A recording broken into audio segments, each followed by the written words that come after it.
हाय दोस्तों, कैसे हैं आप सब। मैं उम्मीद करता हूं आप लोग अच्छे होंगे।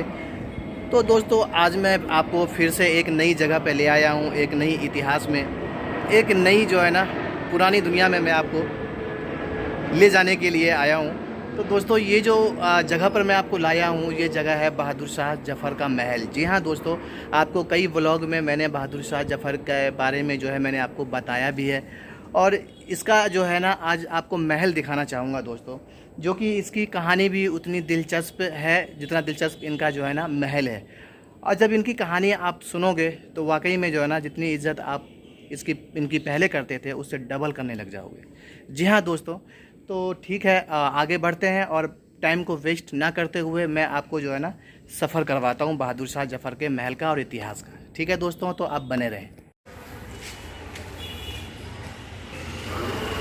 दोस्तों, ये दरवाज़ा आप देख रहे हैं, ये बहादुर शाह जफ़र महल का दरवाज़ा है, मेन दरवाज़ा, जिसकी ऊंचाई 50 फुट है और चौड़ाई 15 फुट है। जी हाँ दोस्तों, बाकी आप ये देख सकते हैं अंदर का, और भी अंदर मैं आपको लेके चलूँगा। जी दोस्तों, मेरे साथियों, ये आप देख सकते हैं बहादुर शाह जफ़र का महल। जी हाँ दोस्तों, जो काफ़ी जो है काफ़ी दिन हो गए और काफ़ी जो है ना खंडर हालत में है। और बहादुर शाह की जो जीवनी है, कहानी है, वो ये है कि बहादुर शाह जफ़र जो थे मुग़ल साम्राज्य के आखिरी बादशाह थे। और 1857 की क्रांति में उन्होंने भारतीय सेना की तरफ से नेतृत्व किया था। जी हाँ दोस्तों, और उनको जो है ना युद्ध में जो है हार शिकस्त मिली और उनको जो है बर्मा भेज दिया गया, जो आज के टाइम में जो है यांगून के नाम से भी उसको उस जगह को जाना जाता है। वहाँ पे उनकी कब्र बनी हुई है। और 1857 की क्रांति में जब उन्होंने नेतृत्व किया था तो उनको क्या क्या कीमत चुकानी पड़ी थी अंग्रेज़ों से लड़ाई की, वो सारी चीज़ें मैं आपको बताऊँगा। दोस्तों, बहादुर शाह जफ़र का जन्म 24 अक्टूबर 1775 में हुआ था और इंतकाल 7 नवंबर 1862 में हुआ था यांगून म्यांमार, और वही दफनाया गया था उनको। उनकी बीवी का नाम जीनत महल था। ये आप देख सकते हैं, इधर जो है ना कुछ गुंबद टाइप का है, बड़ा गुंबद टाइप का है। और जो है ना काफ़ी पुराना, काफ़ी शानदार लग रहा है दोस्तों। ये देख सकते हैं, इधर जो है एक मेहराब टाइप का बना हुआ। दोस्तों, बहादुर शाह जफ़र का जो जन्म है वो 24 अक्टूबर 1775 को हुआ था और उनका इंतकाल 7 नवंबर 1862 को हुआ था, जो कि बर्मा में हुआ था, जो कि आज के नाम, आज उनको म्यांमार के नाम से भी उस जगह को जाना जाता है, बर्मा के नाम से भी उनको जाना जाता है उस जगह को। तो दोस्तों, ये देखिए जहाज़ काफ़ी नीचे से जा रहा है, काफ़ी आवाज़ कर रहा है। तो दोस्तों, ये देख सकते हैं यहाँ की जो है ना आपको स्ट्रक्चर छू के मैं दिखाना चाहता हूँ। आज भी काफ़ी मजबूत है दोस्तों। ये देख सकते हैं, ये पत्थर उस टाइम का, उस ज़माने का 200 साल 300 साल पहले का पत्थर है। ये काफ़ी आज भी काफ़ी मजबूत है दोस्तों।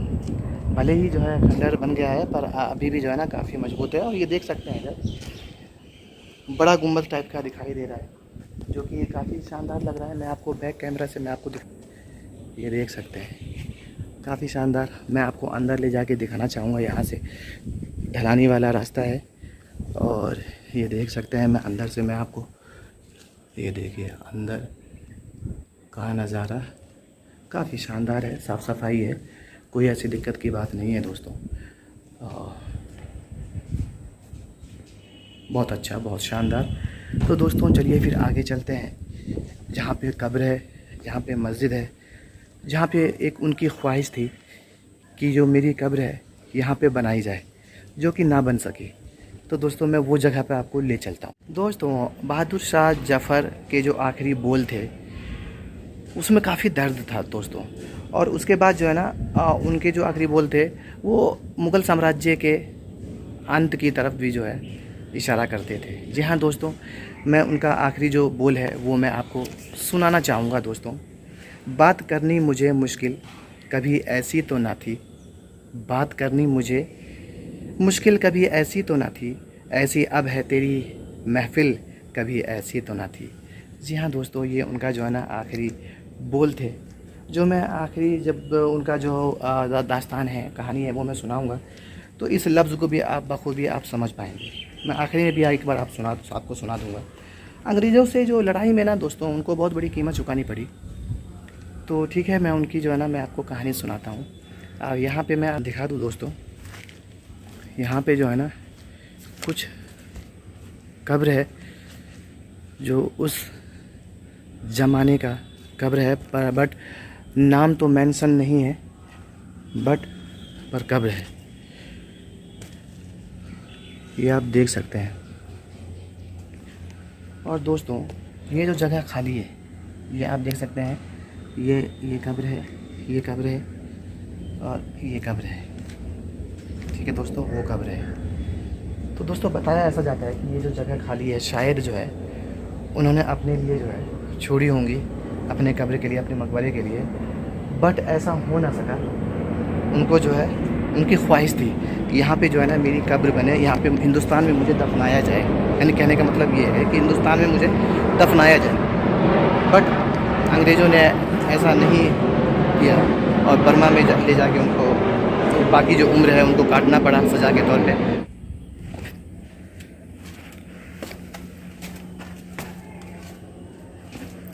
ये दोस्तों आगे ले जाके मैं चलता हूँ। जो बहादुर शाह जफ़र ने जो है ना ये मस्जिद जो है ना बनवाई थी, जो कि इस मस्जिद का नाम मोती मस्जिद जो है ना बताया जाता है।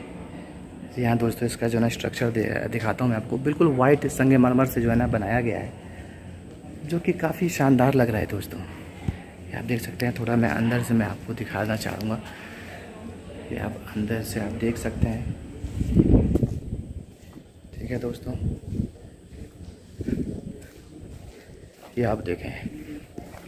दोस्तों मैं बहादुर शाह जफ़र का जो है मैं आपको कहानी मैं सुनाना चाहूँगा, जो कि काफ़ी दिलचस्प है। जो उनकी जो दर्द को भी एक तरीके से जो है ना एक बयां करती है। और उनका दास्तान कुछ यूँ है कि जब बहादुर शाह जफ़र अपने दोनों बेटों के साथ हुमायूं के मकबरे में छुपने जाते हैं, जब अंग्रेज़ों से लड़ाई होती है, जब आखिरी वक्त में जब उनको जब हार मिलती है, तो वो हर कोई अपनी जान को एक बचाना चाहता है, जबकि उनके साथ दो बेटे भी थे। तो वो हुमायूं के मकबरे में जाके छुप जाते हैं और वहाँ अंग्रेज़ भी पहुँच जाते हैं उसको ढूंढते ढूंढते।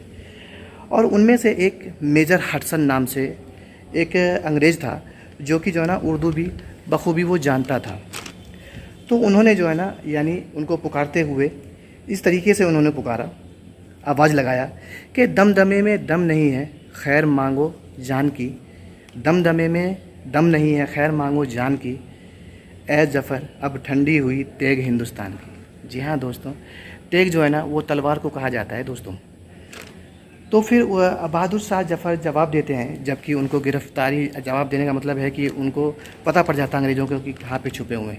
जबकि उन्होंने अपनी मौत का बिना डरते हुए उन्होंने इस बात का जो है वो जवाब देते हैं दोस्तों। उनका जो जवाब है ना वो आपको गमगीन कर देगा। जी हाँ दोस्तों, तो मैं उनकी जो है जो उन्होंने जो जवाब दिया उसका वो जवाब मैं आपको सुनाना चाहूँगा कि गाजियों में बू रहेगी जब तलक ईमान की, गाजियों में बू रहेगी जब तलक ईमान की, तख्ते लंदन तक चलेगी तेग हिंदुस्तान की।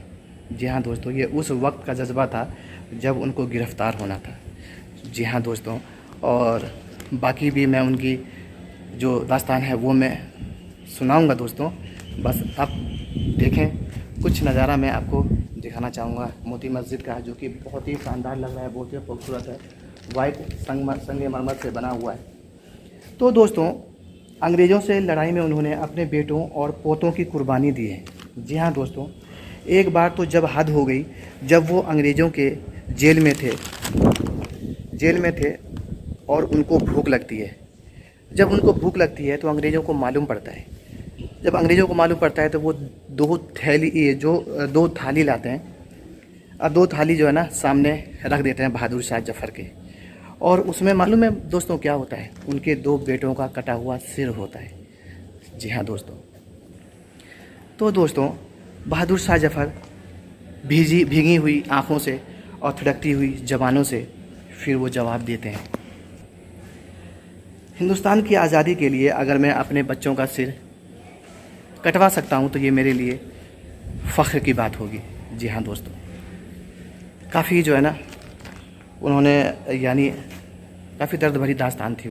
फिर उनको रंगून बर्मा ले जाया गया और उनकी आखिरी सांस 1862 में रुक जाती है और वो अपने अंतिम वक्त में एक शेर बोलते हैं, कितना है बदनसीब जफ़र दफन के लिए 2 गज़ ज़मीन भी ना मिली कुएं यार में। यानी 2 गज़ ज़मीन भी नसीब ना हुई हिंदुस्तान में।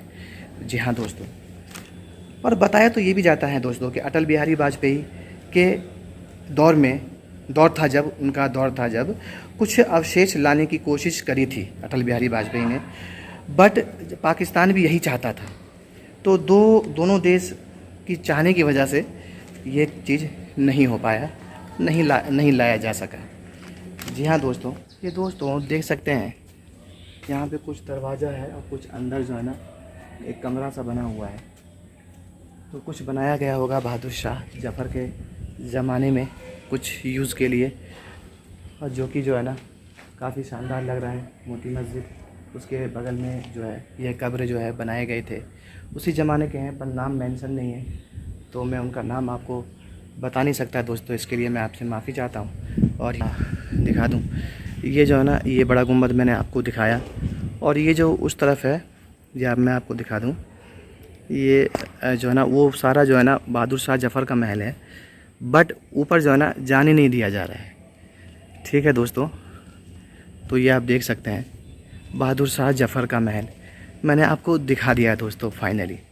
जी हाँ दोस्तों, ये आप देख सकते हैं। मैं काफ़ी दिनों से जो है ना बहादुर शाह जफ़र के महल आना चाहता था, देखना चाहता था इनका महल। काफ़ी इज़्ज़त और काफ़ी प्यार के जो है ना काबिल थे, काफ़ी बहादुर आदमी थे, बहादुर इंसान थे। ये देखिए,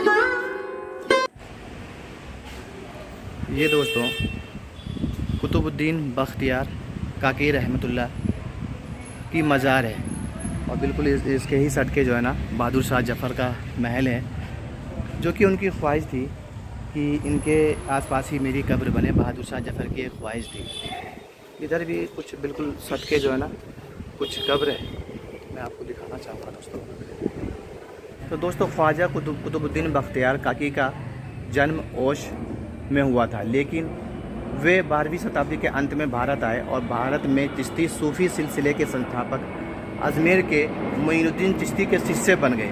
मोइनुद्दीन चिश्ती अजमेर वाले। जी हाँ दोस्तों, मोइनुद्दीन चिश्ती ने कुतुबुद्दीन को अपने आध्यात्मिक उत्तराधिकारी के रूप में नामित किया और उनके आदेश पर कुतुबुद्दीन दिल्ली आए। उन्होंने अपना शेष जीवन दिल्ली में बिताया और 1235 में उनकी मृत्यु पर उन्हें यहाँ दफनाया गया। ये दरगाह तब से ही एक पवित्र स्थल बनी रही, जहाँ इसे मानने वाले अनेक लोग आते हैं। इसके आसपास के क्षेत्र में कई लोगों को दफनाया गया, इसमें मुग़ल बादशाह भी शामिल हैं। पास ही अकबर द्वितीय और बहादुर शाह जफ़र ने एक मुग़ल महल का निर्माण करवाया था, जो कि दोस्तों यही जो मैं आपको दिखा रहा हूँ, और बिल्कुल इसके जो है सटके है और जो है मज़ार। महात्मा गांधी ने अपनी हत्या से 3 दिन पहले 27 जनवरी 1948 को इस जगह का ऐतिहासिक दौरा किया था। जी हाँ दोस्तों, उसी माह की 13 तारीख से 18 तारीख तक गांधी जी ने विभाजन के बाद हुई हिंसा के मद्देनज़र सांप्रदायिक सौहार्द की अपील करने के लिए उपवास किया था, और उन्होंने विशेष रूप से कहा था कुतुबुद्दीन बख्तियार काकी की दरगाह जो गुसाई भीड़ ने क्षतिग्रस्त कर दी थी, उनकी मरम्मत और मुसलमानों को सौंपा जाए। उनके दौर का उद्देश्य लोगों से सांप्रदायिक सद्भाव के साथ रहने की अपील करना था। तो दोस्तों बहादुर शाह जफ़र का ये कहानी थी, ये हिस्ट्री था उनका। आज थोड़ा दोस्तों मेरी तबीयत ख़राब हो रही है, तो फिर कल मिलेंगे एक नई हिस्ट्री के साथ, एक नई ज़बरदस्त हिस्ट्री के साथ। मैं आपको कोशिश करूँगा, दिखाऊँ, बताऊँ। तो ये कहानी थी बहादुर शाह जफ़र की। तो कैसा लगा आपको और कैसा व्यू लगा, तो आप कमेंट करके बताएं। तो फिर मिलते हैं जब तक अपना ख्याल रखें, खुश रहें। तो दोस्तों अलविदा, बाय।